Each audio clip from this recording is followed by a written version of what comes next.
Sometimes layering isn't about adding clothes. The goal of layering is usually to add texture, color, contrast, or structure to your look, and I think that we can do that with accessories. And as we move into the warmer months, I want to show you a few ways that you can layer without adding any clothes. So let's start with structure. If you're like me and you often rely on jackets, specifically blazers, to add a little structure to your look, here is what you can do instead to add structure. Number one, as you see here, add a bag with structure. Choosing a bag that's slightly more structured or architectural, you can kind of add that tailored vibe to your look without adding a jacket. Honestly, as I'm thinking about it, it kind of goes into my wrong shoe / wrong bag theory, where if you choose the bag that is not like the rest of the look, it'll actually add a little bit of texture and interest. Another way to add structure is to add a little bit of hardware or a little bit of architectural jewelry.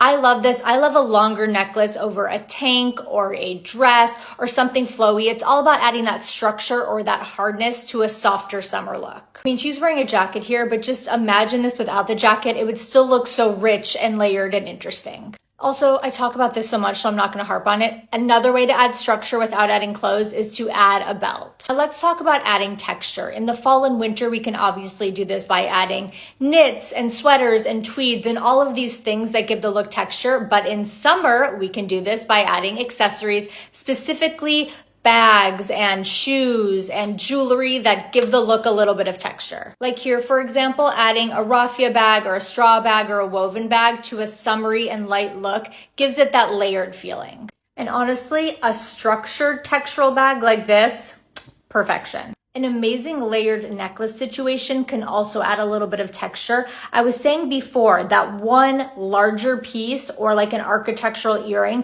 can add structure because it gives those nice clean lines. But something like this, where it's kind of multiple pieces, different textures, creates more of a textured look. And I think it is perfect for summer when you're wearing something very simple or even to put over like the neckline of a white t-shirt. So this is more about adding structure and this is more about adding texture. Adding contrast is another amazing way to get that layered look without adding clothing. For example, adding a dark belt and a dark bag with an all white look. Here's another example. Black tank, black pants, kind of boring. You can't really add a jacket, so I added a brown belt and this raffia bag to add structure and contrast. Another great example, the belt is adding structure, the bag is adding contrast.